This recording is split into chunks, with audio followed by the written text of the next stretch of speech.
So, it is no secret that Adrien the Problem Broner has challenged me, undefeated, T Street Controversy Live, to a boxing match for $50,000.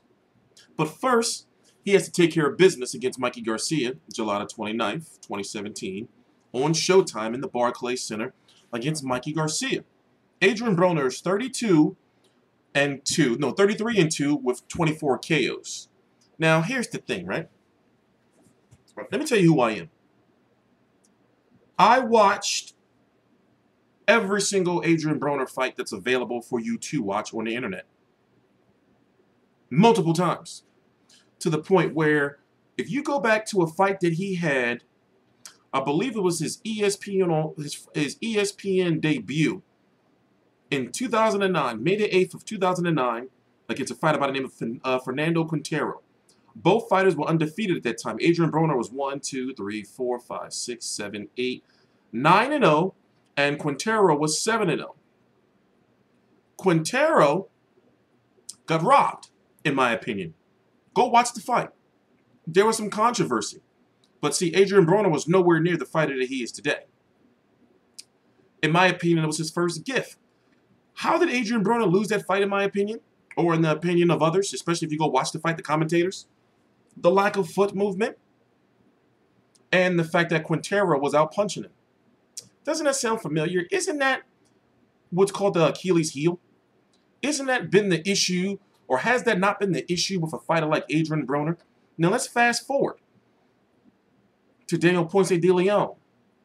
That was 2 years later. Daniel Ponce de Leon had 2 losses at that point in time and was known to be a pretty rugged fighter. Adrien Broner's biggest test at that point in time. So even though I had Adrien Broner winning that fight, still we saw what we can say is the blueprint to beat Adrien Broner show up again. Pressure and volume, right? But he won that fight. Let's go on to a fighter by the name of Gavin Rees. Very small fighter. If I'm correct, Gavin Rees is like 5'4". This is in 2013. Gavin Rees was touching him up. Now, Adrien Broner won the fight. I'm not just saying controversially. He won that fight on paper, in my opinion, and he won clearly, and he won the Daniel Ponce de Leon fight clearly. But we saw that he had issues with pressure fighters, or fighters that throw a lot of punches. There's 3 different fighters now: Fernando Quintero, Gavin Rees, and Daniel Ponce de Leon. So even though 2 or 3 of those fights I felt he clearly won, even though there may have been close fights, he won, right? Let's move on to Paulie Malignaggi. The soft punching Paulie Malignaggi. This is when people, now this was around the time, right, when people was like, Adrien Broner is going to be the next Floyd Mayweather. Around the time he fought Eloy Perez. That was on HBO. Vicente Escobedo. You know, I remember he fell weight for that because he was eating Twinkies and candy and shit on Twitter and posting that he ain't make weight. Antonio DeMarco, Gavin Rees. People saying, yo, he's going to be the next Floyd Mayweather and all this type of shit. I've never been a casual boxing fan. And what I mean by that is I research. I watch the fights multiple times, rewinding, watching again, rewinding, looking at the feet, looking at the movement. He fought Paulie Malignaggi. Paulie Malignaggi was touching him up. I had Adrien Broner winning the fight. But we saw that Paulie Malignaggi was beating him to the body, and Paulie Malignaggi is not a power puncher. And then, this is where things get interesting. I took so much heat because I gave a sound reason why I felt that Marcos McDonald was going to win. Now, of course, for those who know me, or if you don't know me, sometimes I may go over my heart when it comes to who I feel going to win a fight. That's why I tell you, listen, I don't gamble. So don't gamble off my shit. But what I do tell you is I do tell you how fighters can win and why they would win or lose. Despite what my opinion is on who's going to win, I'm pretty good at that shit, which is why I got as far as I am today, right? You may say, oh, well, such and such has more subscribers than you, but I have 26,000 people here and a vast growing social media, following. So it's like I got here for a reason. So when it came to Marcos McDonald, I was like, yo, Adrien Broner's not ready for that type of shit Marcos McDonald's going to be throwing. Marcos McDonald don't come to fight. He come to fucking put boots to asses. He's going to come out there. He's going to bite you. He's going to try to body slam you. He's going to hit you on your balls. He's going to punch you on your neck. He's going to punch your balls. So what did he do? He broke Adrien Broner down. People thought that people really thought that Adrien Broner was going to be the next Mayweather. They really thought that shit. But that's the casuals for you. The ones who don't research, the ones who talk out their assholes, you know?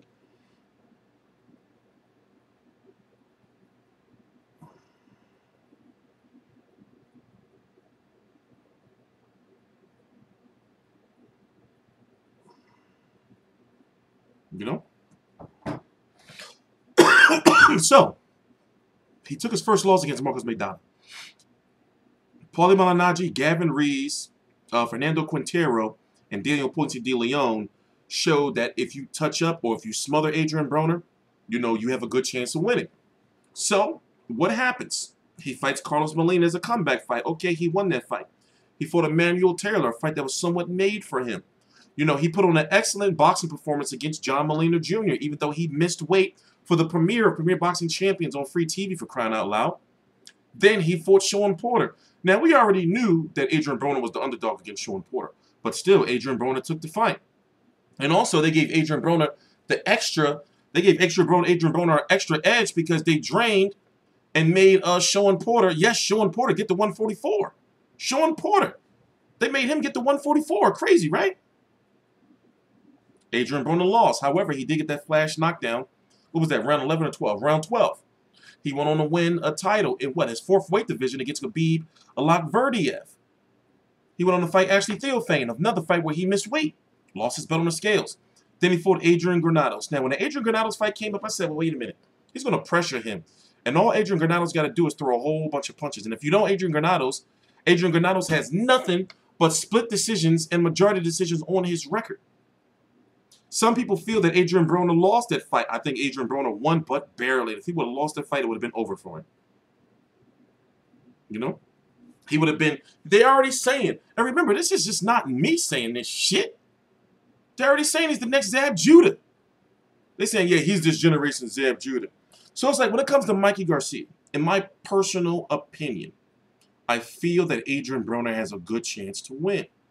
Adrien Broner is a good, solid boxer as far as, like, hands, right? He's a good, solid fighter. But Mikey Garcia doesn't throw enough punches, or he's not a volume puncher. So, therefore, it's going to be up to who has the better hands. Mikey Garcia is moving up in weight. Adrien Broner's a 147-pounder who's not built for the 147-pound division, so he's got to fight at 140. He's got to. Who has the power edge? Now, Robert Garcia, the trainer and the brother of Mikey Garcia, says that Mikey Garcia has better power. Mikey Garcia hits harder than Marcos McDonald. And I've heard that before. You know, but really, can you really take his opinion on it? I mean, after all, that's your brother. I mean, that's his brother. He's not going to say, well, you know, no, Chino hits harder than my brother. He's not going to say no shit like that. So it all depends on how you look at it. Adrien Broner, I mean, Mikey Garcia is in my opinion, the better overall fighter. But when it comes, you know, to this, right? When it comes to these two fighters and Mikey Garcia not being a pressure fighter, power puncher, also his power would have to carry up to 140. And Broner's been hit with harder shots, and Broner has shown us that he has a chin and he can take a shot. Mikey Garcia being right there in front of Broner, don't be surprised if Broner put him down. Just my personal opinion. So, you know, at the press conference, I was at the press conference for Broner Garcia, the one that happened in New York. He didn't let me finish my question before, you know, before he challenged me to a fight. And it's like, I'm not going to back down. Even though I lost 5 pounds, I still got another probably like 97 to lose somehow, some way, you know, to get the catch weight range, you know, catch weight 150, you know. And I've been trying to get my team to reach out to his team. He ain't been responding, but at the same time, I understand he got business to take care of on July 29th. I'm going to be there, by the way. So, I look at it like this, ladies and gentlemen. I really feel Adrien Broner is getting the short end of the stick as far as being a 5-1 underdog. But at the same time, I've noticed that when it comes to bookies and when it comes to like a lot of these media people, you'd be surprised.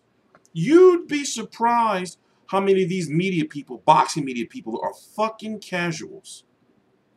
You know, I'm not going to understand. It's like, it's their job. They do it for a job. Whereas somebody like me, I don't make no money off this shit. I proved that, you know. I'm trying to make money now. But I ain't make no money off this shit for a good 2 years, yo. No, since September of fucking Mayweather Birdo. Some shit. Last time I made good money. So I can understand, like, these people, it be their job and everything, but yo, you know, I'm just saying.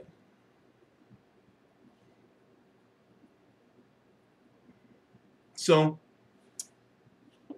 I like what they're doing with this fight as far as they're putting out some new content each week. Also, Adrien Broner is close to weight. You know, he's about 150 or so right now. And then looking at the fact that we're, what, 29 days out? Right now it's July the 1st. You know, like, he's looking really, really focused. And I think that he understands, because listening to him at the press conference, you know, he's alluding to the fact that he's broke or he's going broke. Remember, when you're paying fucking $15,000 a month in child support, my God. And according to the athletic commissions,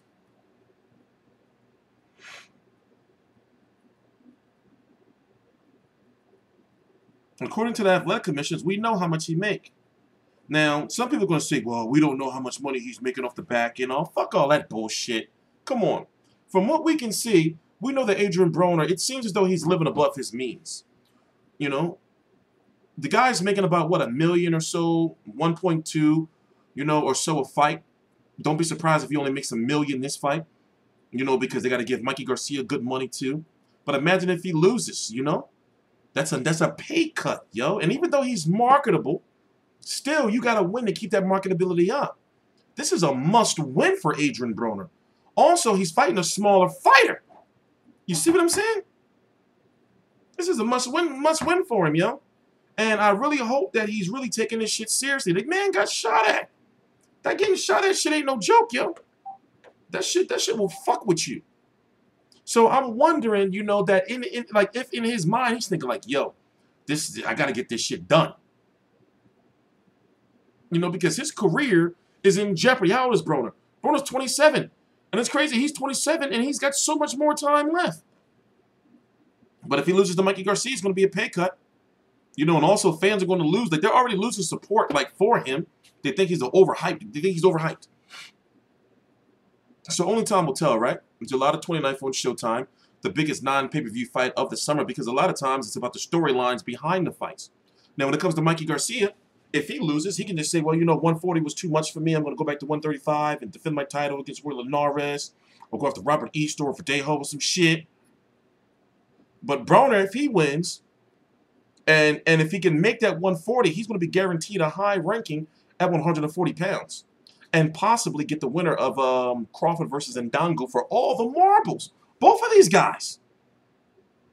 You know, so you have Crawford versus Ndango taking place on ESPN, what's that, August the 19th.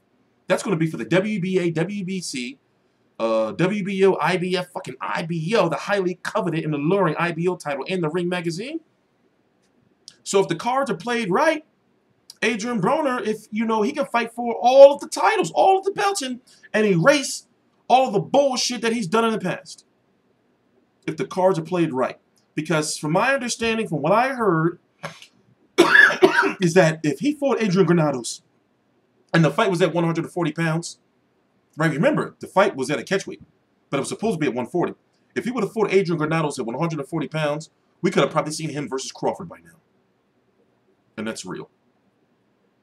I'm T-Street Controversy. This is T-Street Controversy Live. I cover every single major fight live.